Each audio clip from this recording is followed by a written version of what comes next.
আর এবার যে খবরের দিকে নজর রাখবো, প্রধানমন্ত্রী নরেন্দ্র মোদীর পর এবার অমিত শাহ বাংলা সফরে আসতে পারেন, এমনটাই সূত্র মারফত আমরা জানতে পারছি। আগামী আগস্ট মাসে তিনি আসতে পারেন, এমনটাই কিন্তু জানা যাচ্ছে। অর্থাৎ প্রধানমন্ত্রী নরেন্দ্র মোদীর পর এবার রাজ্য সফরে আসতে পারেন কেন্দ্রীয় স্বরাষ্ট্রমন্ত্রী অমিত শাহ। সূত্রের খবর অনুযায়ী আগামী আগস্ট মাসের মধ্যেই রাজ্যে আসতে চলেছেন অমিত শাহ। ইতিমধ্যেই বিজেপি রাজ্য সভাপতি সহ শীর্ষ নেতাদের সঙ্গে বৈঠকে বসছেন তিনি। রাজ্য বিজেপি সভাপতি শ্রমিক ভট্টাচার্য অমিত শাহকে পশ্চিমবঙ্গ সফরের জন্য আমন্ত্রণ জানিয়েছেন, এমনটাই কিন্তু জানা যাচ্ছে।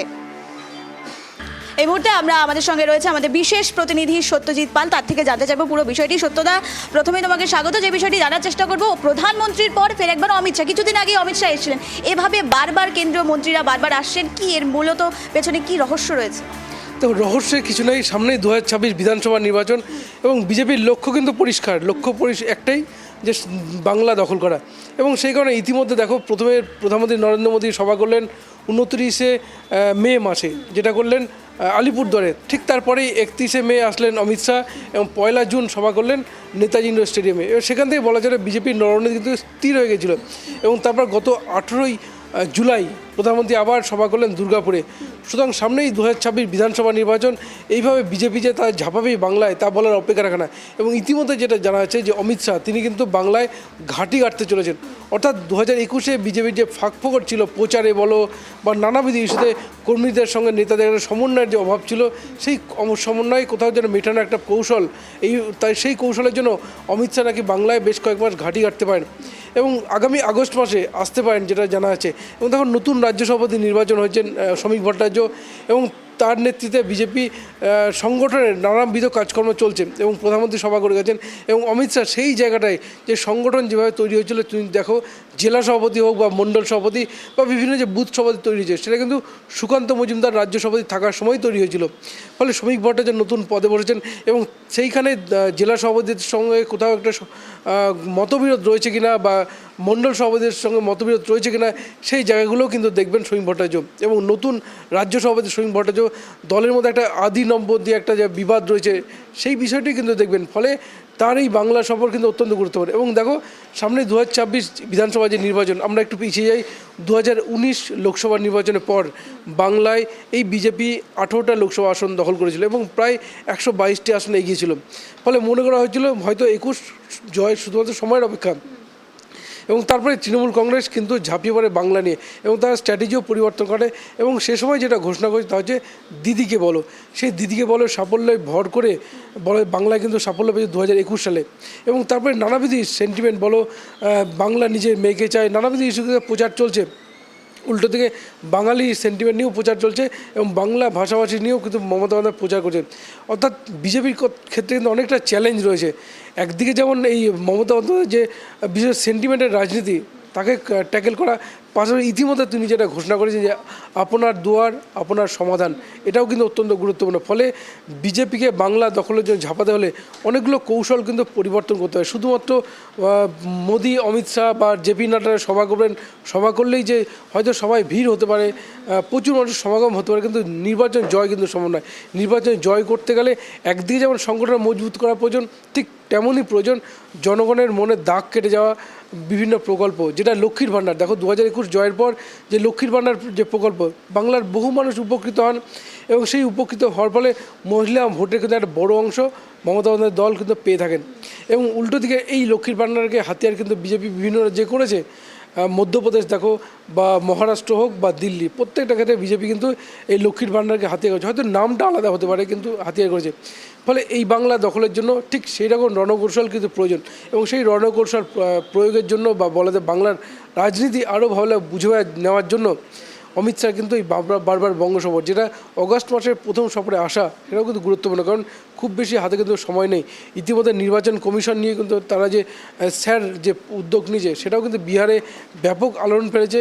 রীতিমতো মামলা হয়েছে সুপ্রিম কোর্টে এবং রাজ্যের মুখ্যমন্ত্রী তিনিও কিন্তু তার বিরুদ্ধে মুখ খুলেছেন। ফলে বিজেপির ক্ষেত্রে কিন্তু অনেকটা চ্যালেঞ্জ। কেন্দ্র সরকার বা নির্বাচন কমিশন যে কোনো পদক্ষেপ নিলে, আমরা প্রত্যেকেই জানি যে নির্বাচন কমিশন একটা স্বাধীন স্বায়ত্ত সংস্থা, তারা সিদ্ধান্ত নিতে পারে। নির্বাচন কমিশন বা কারা ভোটার থাকবে কিনা তারা কিন্তু সিদ্ধান্ত নিতে পারে, কিন্তু সেখানে রাজনীতিকরণ যদি হয়, কারণ রাজনীতিকরণ হওয়া স্বাভাবিক, কেন্দ্রে যেহেতু বিজেপি সরকার, ফলে এই কমিশন কোনো পদক্ষেপ নেবে কিনা তার আজ কিন্তু বিজেপির দিকে পড়বে।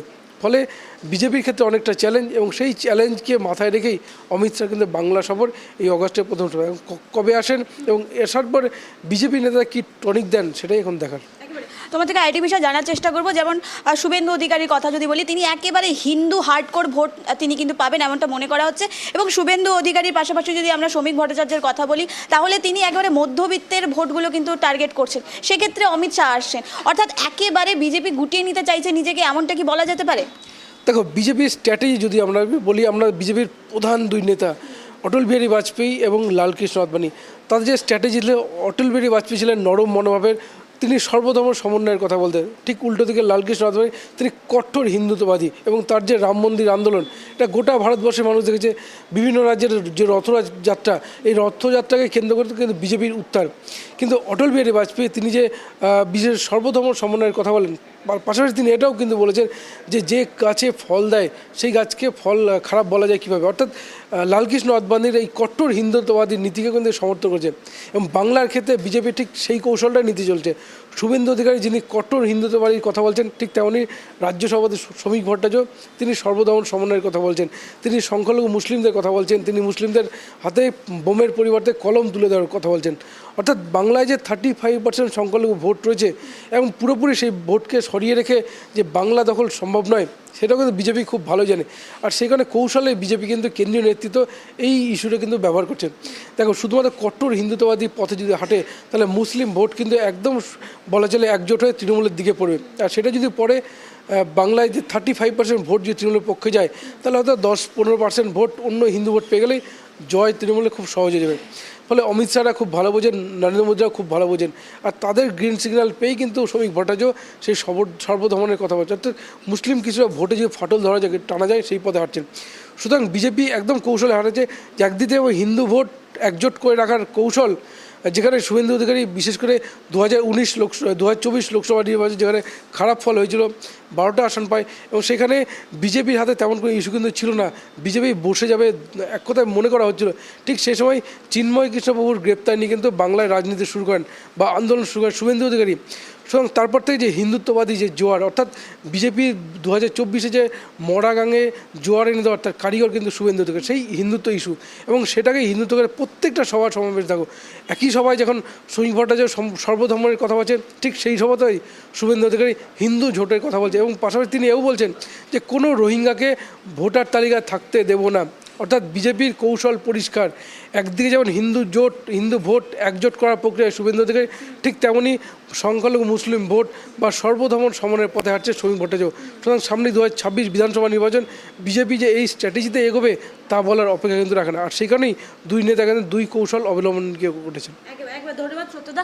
আমরা যে গুরুত্বপূর্ণ বিষয় দিকে নজর রাখছিলাম, আগামী আগস্ট মাসে অমিত শাহ আসতে পারেন এমনটাই কিন্তু বিজেপি সূত্রে জানা যাচ্ছে। অর্থাৎ অমিত শাহর এই সফর অত্যন্ত গুরুত্বপূর্ণ হতে চলেছে, কারণ আমরা দেখেছি নির্বাচনের আগে কিছুদিন আগেই প্রধানমন্ত্রী এসেছিলেন, এবং তারপরে প্রধানমন্ত্রী আরেকটি সভা দুর্গাপুরে, অর্থাৎ আলিপুরদুয়ারের পরে দুর্গাপুরে সভা করলেন প্রধানমন্ত্রী নরেন্দ্র মোদী।